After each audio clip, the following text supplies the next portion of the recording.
नमस्कार, जय हिंद प्यारे साथियों। मैं आलोक आप सभी लोगों के साथ जुड़ चुका हूं आज के अपने करंट अफेयर के सेशन में। और स्वागत है आप सभी लोगों का एग्जाम स्फीयर में मेरे साथ, जहां पर आज हम 25 सितंबर का करंट अफेयर जो है वो पूरा कवर करने वाले हैं। तो देश दुनिया, गांव, कस्बा, जिला, मोहल्ला, राज्य, सभी चीजों को यहां पर हम कवर करते हुए चलेंगे। आपके सामने पेश होगा एक बढ़िया सा गर्मा गर्म करंट अफेयर, जिसमें न्यूज आर्टिकल, एमसीक्यू और स्टैटिक जीके आपके साथ शेयर किया जाएगा। तो इसी के साथ सभी लोगों को गुड मॉर्निंग, नमस्कार, आदाब, सत श्री अकाल, राम राम, जय हिंद प्यारे साथियों।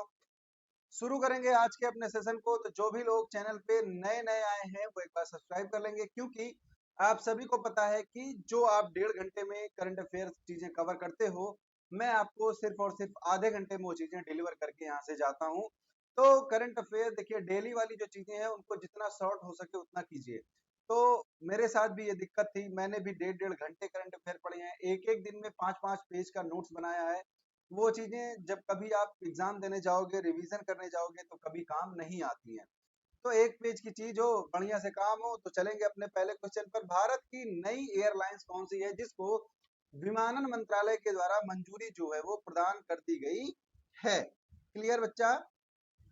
तो यहाँ पर आप लोगों को पता होगा कि एक संख एयरलाइन है, ठीक है, जिसका नाम क्या है? संख एयर। इसको क्या किया गया है?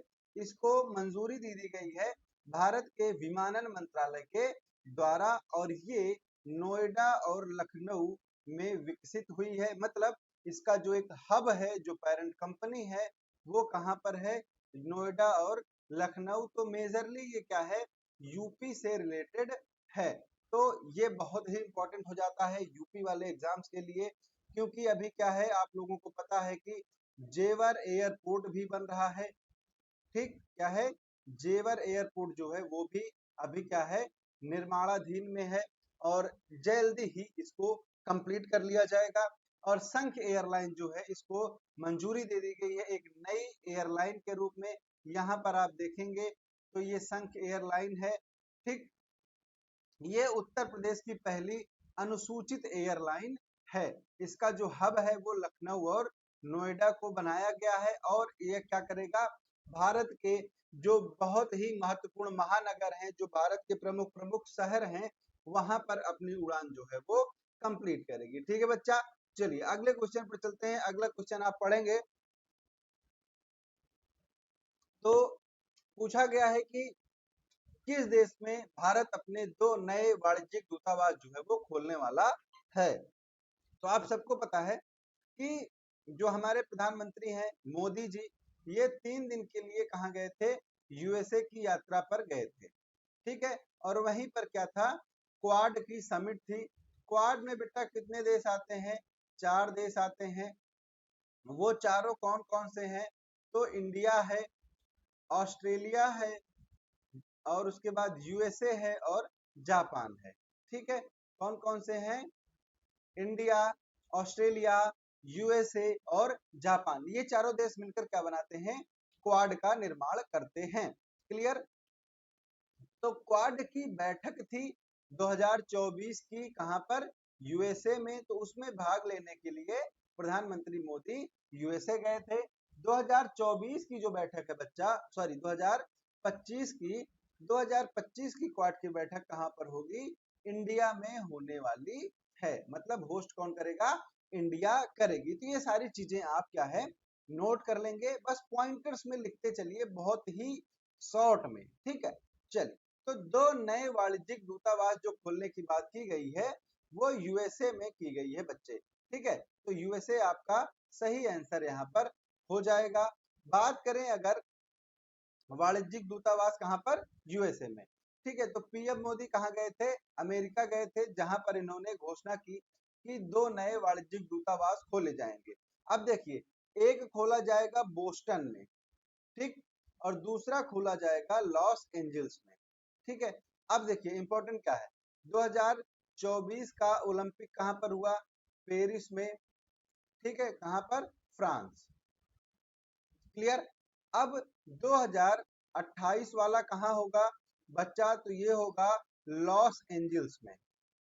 ठीक है, कहां होगा? लॉस एंजल्स, यूएसए में। ठीक है, तो ये आपको यहाँ पर याद रखना है, क्योंकि लॉस एंजल्स में ही एक दूतावास भी भारत का खोला जा रहा है।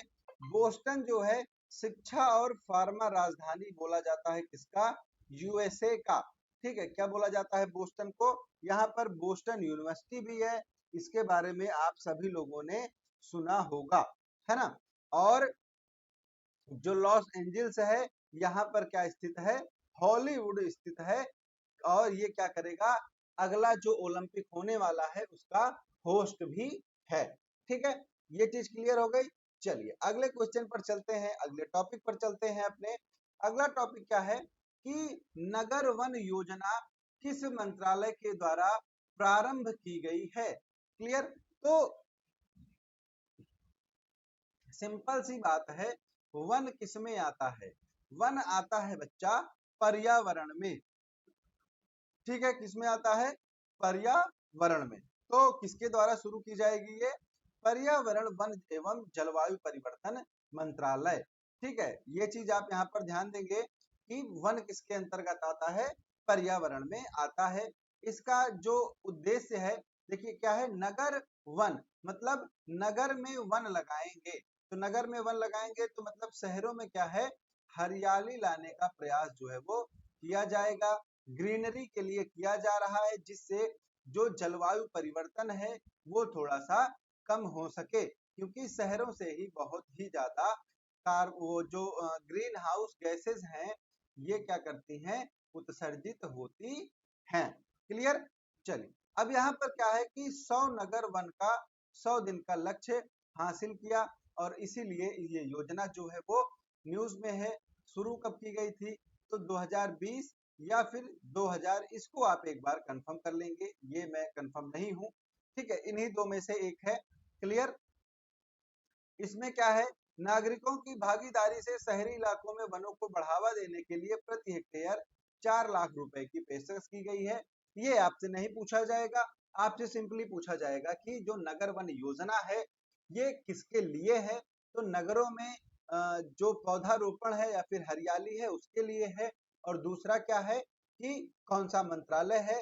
तो पर्यावरण वन एवं जलवायु परिवर्तन मंत्रालय। फिर से एक बहुत ही इंपॉर्टेंट न्यूज है, जो सुनीता विलियम्स है बच्चे, आप लोगों को पता है कि ये एक वीक के लिए कहाँ गई थी?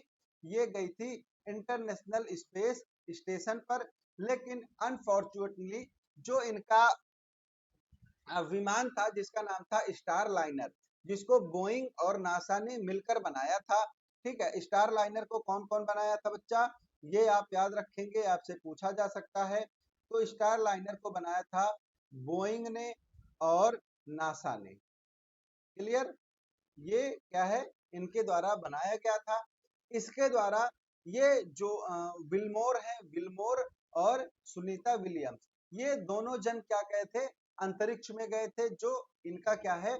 आईएसएस इंटरनेशनल स्पेस स्टेशन, यहाँ पर गए थे। एक हफ्ते का ट्रिप था इनका, लेकिन क्या हुआ? जो स्टार लाइनर विमान था उसमें हीलियम गैस की लीकेज हो गई, और हीलियम गैस की लीकेज के बाद वो क्या हुआ? वापस आने लायक नहीं बचा। तो ऐसी स्थिति में ये अभी क्या है? लगभग लगभग 2025 तक ये क्या करेंगी? ये अंतरिक्ष स्टेशन पर रहेंगी, मतलब एक तरह से ये वहां पर फंस गई समझिए। ठीक है, अब क्या हुआ कि अब इनको जो है वहां पर जब ये रुक ही गई तो इनको कमान दी गई है किसकी? आईएसएस की, अंतरराष्ट्रीय अंतरिक्ष स्टेशन या फिर अंतरराष्ट्रीय स्पेस स्टेशन की। क्लियर। समझ में आया? ये किसकी जगह लेंगी? तो ये जगह लेंगी किसकी? जो रूस के अंतरिक्ष यात्री थे ओलेग कोनोनेन्को से। ठीक है, किससे?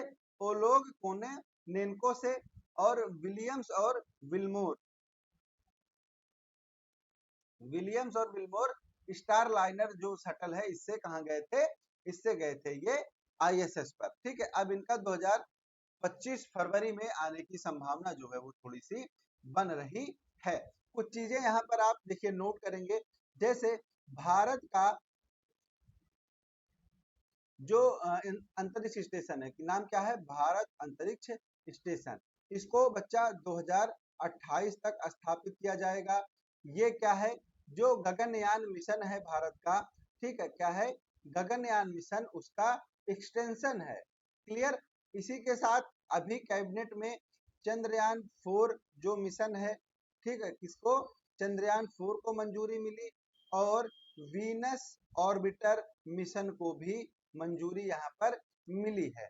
दूसरी चीज अगर आप देखेंगे तो दूसरी चीज क्या है, दूसरी चीज है बच्चा कि एक पोलारिस डी मिशन था, ठीक है, क्या था, पोलारिस डी मिशन, ठीक है। ये मिशन किसका था, ये मिशन था स्पेस एक्स का। क्लियर। स्पेस एक्स किसकी है, एलॉन मस्क की कंपनी है।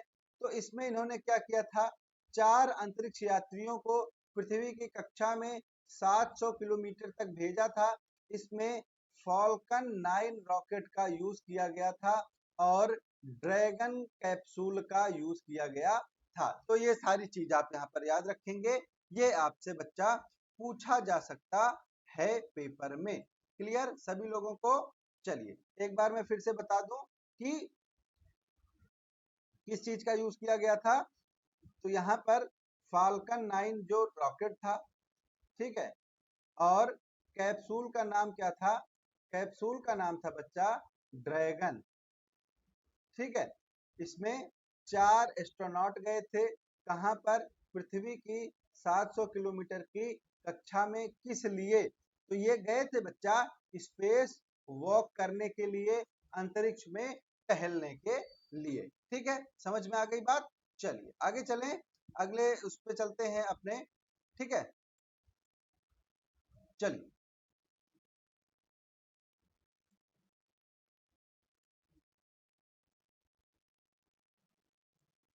अगली न्यूज है आपके सामने कि हरिनी अमर सूर्या को श्रीलंका का प्रधानमंत्री नियुक्त किया गया। अभी आपको पता है कि जो दिनेश गुणवर्धने थे प्रधानमंत्री यहाँ के पहले, ठीक है, कौन थे, दिनेश गुणवर्धने, ठीक है, ये क्या थे, इसके पहले पीएम थे। तो अभी क्या हुआ, वहां पर राष्ट्रपति पद का चुनाव हुआ। दिशा नायके जो थे वो क्या चुने गए, राष्ट्रपति चुने गए, अनुराग दिशा नायके। तो अनुराग दिशा नायके जब राष्ट्रपति चुने गए तो वो दूसरे दल के थे। इस वजह से जो दिनेश गुणवर्धने थे, दिनेश गुणवर्धने ने क्या किया, इस्तीफा दे दिया अपने प्रधानमंत्री के पद से।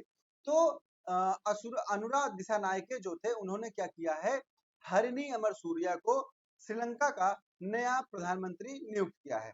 तो दो नाम आपको याद रखना है, एक दिशा नायके और एक अमर सूर्या। ठीक है, ये दोनों नाम बच्चा आप यहाँ पर याद रखेंगे, क्योंकि इन्हीं दोनों को यहाँ पर राष्ट्रपति और प्रधानमंत्री के रूप में नियुक्त किया गया है। अमर सूर्या के बारे में बात यह है कि ये श्रीलंका की तीसरी महिला प्रधानमंत्री बन गई है। पहले इनके कौन था, सिरिमावो भंडार नायके और चंद्रिका कुमार तुंगा। ठीक है, ये दो जो थी महिला प्रधानमंत्री इनके पहले रह चुकी हैं। ये तीसरी महिला प्रधानमंत्री बनी है, कहाँ की, तो श्रीलंका की बनी है। इसके बाद है दुबई में 10वीं विश्व एफजेडओ कांग्रेस प्रारंभ हो गई है। कांग्रेस का मतलब सिंपल सा ये होता है बच्चा कि कोई एक बैठक जिसमें बहुत सारे लोग क्या हो, भाग ले रहे हो। ठीक है,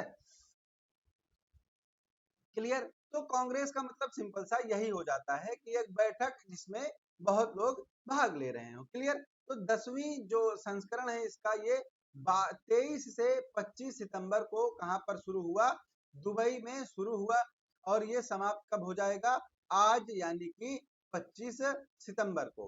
क्लियर। इसकी जो थीम है वो है zones and the shifting global economics स्ट्राजोक्सर अनलॉकिंग न्यू इन्वेस्टमेंट एवेन्यूज। ठीक, तो ये आपसे पूछी जाने वाली नहीं है। क्लियर। बस आपको स्थान का नाम याद रखना है कि कहां पर हुआ। तो हुआ कहां पर है, दुबई में हुआ है। क्लियर। और जो चीज मैं बताता हूं ये पूछा जाने वाला नहीं है, उसको नोट्स में कभी मत लिखना। अब जैसे ये है तो सिर्फ हेडिंग डालो और होस्ट लिख लो, कहां पर, दुबई, बात खत्म। 10 पेज का करंट अफेयर बनाने का बच्चा कोई मतलब होता नहीं है। ठीक, फिर सांकेतिक भाषा दिवस मनाया गया। सांकेतिक भाषा दिवस मनाया कब गया? 23 सितंबर को मनाया गया। इसकी थीम इंपॉर्टेंट है, इसको आप लिख लेंगे, सपोर्ट साइन लैंग्वेज राइट्स, ये इसकी थीम थी। तो दो ही चीज यहाँ पर आपको याद रखना है, एक डेट याद रखना है, तो वो है 23 सितंबर, और थीम जो है वो आपको याद रखनी है। थीम क्या है? Support sign language rights. Clear? चलिए आगे बढ़ते हैं। उत्तर प्रदेश अंतरराष्ट्रीय व्यापार शो या फिर इंटरनेशनल ट्रेड शो, ITS, इसका जो है वो आयोजन किया गया है कहाँ पर बच्चा? तो इसका आयोजन किया गया है ग्रेटर नोएडा के एक्सपो सेंटर में। ठीक, कहाँ पर? एक्सपो सेंटर में इसका आयोजन किया गया है। यह एक तरह से क्या है? प्रदर्शनी है। ठीक है, क्या है? प्रदर्शनी है। कब से कब तक किया जा रहा है? 25 से 29 सितंबर तक किया जा रहा है। यूपी वाले बच्चों के लिए इंपॉर्टेंट है थोड़ा ज्यादा, और ये क्या करेंगे? इसको नोट डाउन करके रखेंगे। तो डेट याद रखना, सबसे पहले 25 से 29 सितंबर तक भाई। उसके बाद जगह याद रखना, ग्रेटर नोएडा के इंडिया एक्सपो सेंटर में ये आयोजित किया जा रहा है। यहाँ पर उत्पादों, सेवाओं, संस्कृति और व्यंजनों को प्रदर्शित किया जाता है। ये हमेशा से क्या है? बिजनेस टू बिजनेस, मतलब B2B और B2C प्लेटफॉर्म के रूप में काम करता है। तो ये क्या है? यूपी इंटरनेशनल ट्रेड शो है, इसको आप याद रखेंगे। फिर पड़ोसी मुल्क से एक न्यूज है कि जो असीम मलिक हैं, जो पूर्व आर्मी चीफ भी थे, इनको ISI का प्रमुख जो है वो नियुक्त कर दिया गया है। ISI पाकिस्तान की खुफिया एजेंसी है, जैसे इंडिया की है रॉ। ठीक है, इजराइल की आप लोगों ने सुना होगा, उसका नाम क्या है? आप लोग कमेंट कर दीजिएगा भाई, मैं भूल गया। ठीक है, अभी बहुत तगड़ा न्यूज में है, लेकिन अब ध्यान नहीं आ रहा है, मतलब जबान पे नहीं आ रही है बस। ठीक है, जैसे इंडिया की रॉ है, वैसे पाकिस्तान की क्या है? ISI है। ठीक, क्लियर? अब दिमाग वही है कि उसका नाम क्या है। चलिए, क्लियर? तो लेफ्टिनेंट जनरल मोहम्मद असीम मलिक को पाकिस्तान की ISI का महानिदेशक जो है वो नियुक्त किया गया है। क्लियर? उसके बाद ये सब काम का चीज नहीं। ठीक है, बस नाम याद रखना कि कौन नियुक्त किया गया है नया ISI चीफ। हालांकि पाकिस्तान से क्वेश्चन नहीं पूछा जाएगा, ये इंपॉर्टेंट है, ये आप पढ़ लीजिएगा कि चिरंजीवी को सबसे ज्यादा सफल एक्टर के रूप में गिनीज वर्ल्ड रिकॉर्ड के में शामिल किया गया है। ये अपने 46 वर्ष के कैरियर में 537 से अधिक गानों में 24,000 से अधिक डांस मूव जो है वो किए हैं। मतलब एक तरह से इन्होंने डांस के जो मूव्स हैं वो अलग अलग तरह से 24,000 डांस मूव्स जो है वो किए हैं। ये पुरस्कार इनको प्रदान किसने किया? आमिर खान ने प्रदान किया। और इन्होंने शुरू कब से किया था अपना फिल्मी जीवन? 1978 से अपना फिल्मी सफर जो है वो शुरू किया था चिरंजीवी ने। और 46 वर्ष के कैरियर में इन्होंने 537 से अधिक गानों में 24,000 से ज्यादा डांस मूव किए। इसके लिए इनको गिनीज बुक ऑफ रिकॉर्ड में शामिल किया गया है। क्लियर? चलिए, उसके बाद है कि महाराष्ट्र सरकार ने पुणे हवाई अड्डे का नाम जो है वो बदलने की मंजूरी दे दी। पुणे जो है, यहाँ पर जो एक गांव है जिसका नाम है, उस गांव का नाम क्या है? उस गांव का नाम है लोहगांव। ठीक है, ये लोहगांव जो है ये पहले पुणे एयरपोर्ट का नाम था। मतलब पुणे एयरपोर्ट का पहले नाम क्या था? लोहगांव एयरपोर्ट।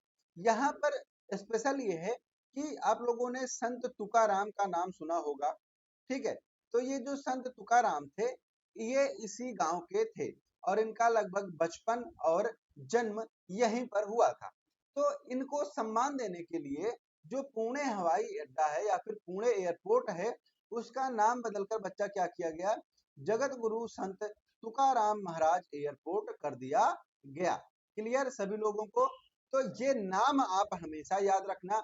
अभी क्या है, स्टेट कैबिनेट ने मंजूरी दी है, अब इसको सेंटर को भेजा जाएगा, वो मंजूरी देगी, तब ये नाम जो है वो चेंज होगा। लेकिन एक तरह से नाम समझ लीजिए बदला ही गया है। ठीक है, चलिए, समझ में आया? तो संत तुकाराम की वजह से इसका नाम जो है वो परिवर्तित किया गया है। फिर अब दिल्ली में हाइफा दिवस मनाया गया। देखिए इंपॉर्टेंट ये है कि ये हमेशा इजराइल में मनाया जाता था। क्लियर? क्योंकि ये जो हाइफा नामक जगह है ये कहाँ पर है? ये इजराइल में है। तो एक हाइफा का युद्ध हुआ था। ठीक है, क्या हुआ था? हाइफा का युद्ध हुआ था जब सेकेंड वर्ल्ड वॉर चल रहा था तब। ठीक, द्वितीय विश्व युद्ध के समय जब भारतीय सैनिक ब्रिटेन की तरफ से युद्ध कर रहे थे, तब जब इजराइल जो था वहां पर, इजराइल तब उसका नामो निशान ही नहीं था, तो वहां पर मिस्र जो था उसका शासन था।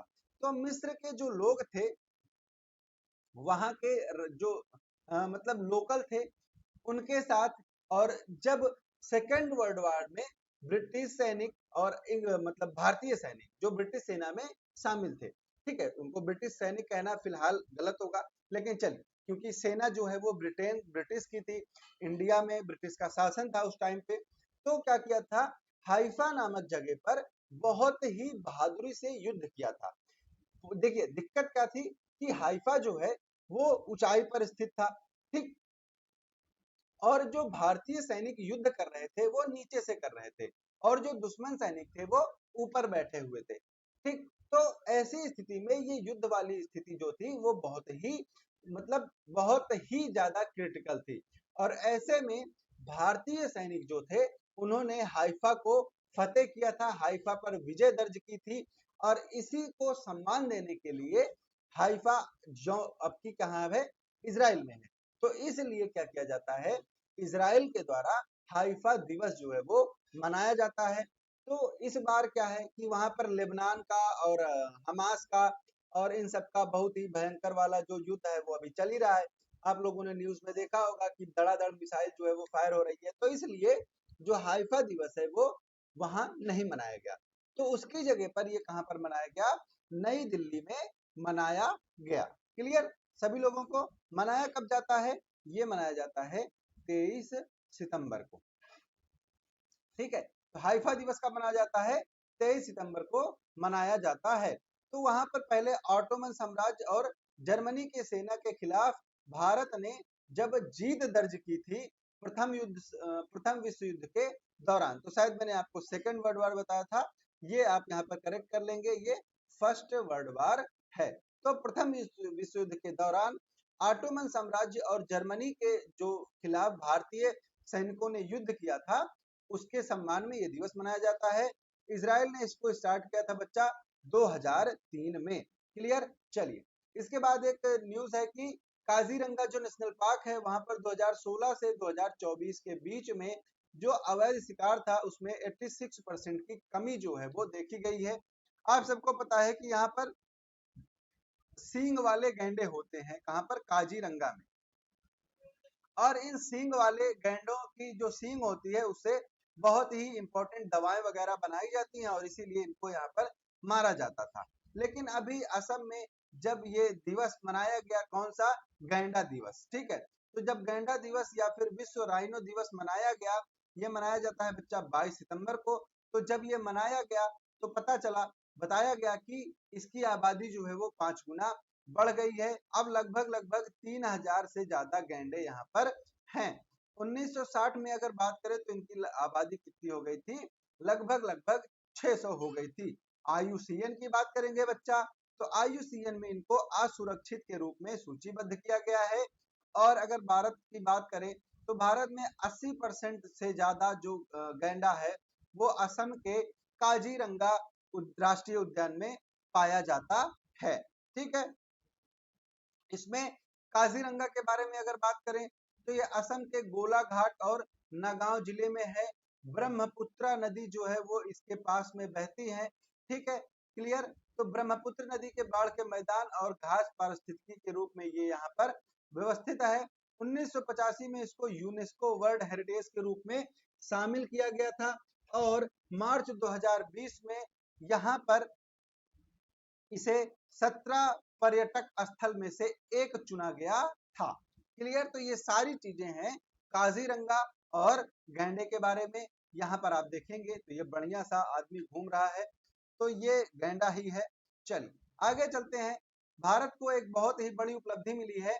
भारत अपना पहला राष्ट्रीय सुरक्षा सेमीकंडक्टर निर्माण संयंत्र जो है वो स्थापित करेगा।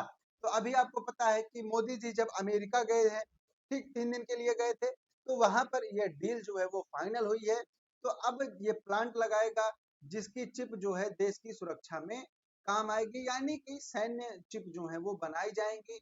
इसकी स्थापना कब हो जाएगी? 2025 तक इसको यहाँ पर जो है इस्टेब्लिश कर लिया जाएगा। नाम जो है इसका वो क्या रखा जाएगा? नाम रखा जाएगा बच्चा शक्ति।